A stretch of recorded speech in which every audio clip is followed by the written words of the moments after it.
Hail, travelers! In today's video, we will be discussing the state of gathering and processing in Phase 3 of the Ashes of Creation Alpha. Let's start with gathering. I plan to focus on mining, since that is my most played artisan profession. I am a Grandmaster miner in Phase 3. Mining in previous phases has taken lots of criticism from players, as dwarves had to search for hours for a single copper ore.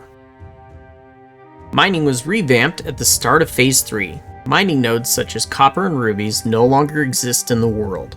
At least I have not seen any. Instead, these items now drop from basalt, granite, volcanic rock, and other base-level stone mining nodes. I am not going to break down the percentages or specifics because drop chances are fairly high. Just use that trusty old pickaxe and you will find them in no time. Mining gatherables have continued to expand regionally to the biomes. Phase 3 introduced Tendonite and Rough Rime with the anvils, along with some others. Some materials like copper drop in many biomes. I think this has more to do with alternative recipes not existing yet for every novice material and craft.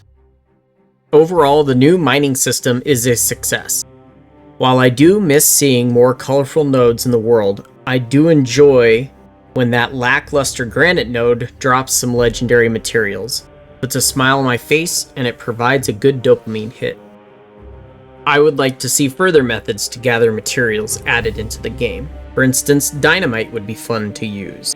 Dynamite could provide an area of effect mining method, at the cost of rare materials dropping. This could allow you to get more base materials for node building and commission turn-ins, instead of having to tap each node for common granite. What could go wrong? Next, let's talk about processing. I am going to focus on stonemasonry, as any good dwarf would do.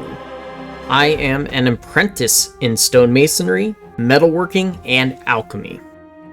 As you can see, processing now gives a decent amount of experience. That 46 heroic rubies gave 5,750 experience.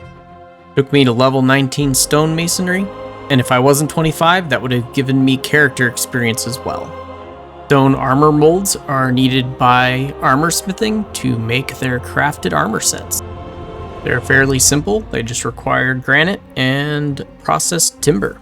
Apprentice armor molds get a little bit more complicated. They require stone, of course, but they also need blocks and processed wood boards, clay, and mortar. Clay and mortar and blocks are all made with stone masonry. Blocks are relatively easy to create. You really just need the vendor material and the corresponding stone. Cut gems are also simple. They just require a vendor material and the corresponding rough gem. Stone fragments are also simple. They just require another vendor material and the corresponding stone to make the fragments. The same story exists for grinding stones. Bricks are simple enough as well. They just need water and the corresponding clay that stonemasonry makes. Clay is a little bit more complicated. You need the water and the fragments and animal fat, which comes from tanning. Mortar is a little bit more complicated. You're going to need water, you're going to need unprocessed wood, basalt fragments, sand for metalworking, and snowdrop thread from weaving. I love that processing feeds into so many different crafting areas. I want a complex crafting system, and I enjoy working with other players to create items. Overall, the processing feels good, except for the silver sink vendor items. Processing has been hit harder than gathering and crafting when it comes to costs. In a previous video, I highlighted that I think Intrepid's economy team has done this due to the gold printing that occurs in past phases with caravans, and now the endless stream of crate runners going from Winstead to Kaltorum. I have seen Polar and Aura members attacking some of these crate runners. However, it'll not be enough to stem the flow of gold, especially as more nodes level up to the village stage. I want to address the criticisms I see on the Ashes of Creation's Discord and in videos regarding the complexity of artisan professions. MMOs need to be balanced for casual to hardcore players. Each player needs a spot. Otherwise, the MMO becomes too niche. In Phase 3, gathering is a casual, friendly, artisan activity, and the point where most of an item's value is obtained, the base material. This is true for high rarity items. The value of low rarity items comes from the vendor's silver sink fees. If you have a rare recipe as a crafter, that may make you substantial gold if that recipe is in demand.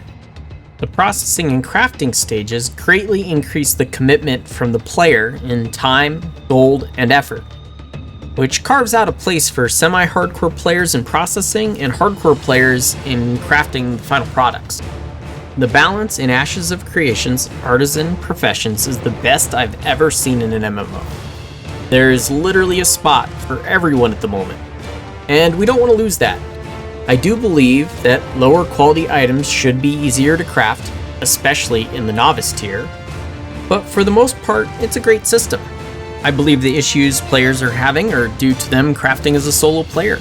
The Artisan Profession system is designed for a guild of players in an MMO. Socialization has evaporated from the MMO scene, and many games like Retail WoW can be an entirely solo experience now. I don't want that, and I think many fans of Ashes of Creation do not want that either. Thanks for watching. Please remember to like and subscribe. Let me know in the comments what you think about gathering and processing. Guard your clan, guard your gold, and guard your beard.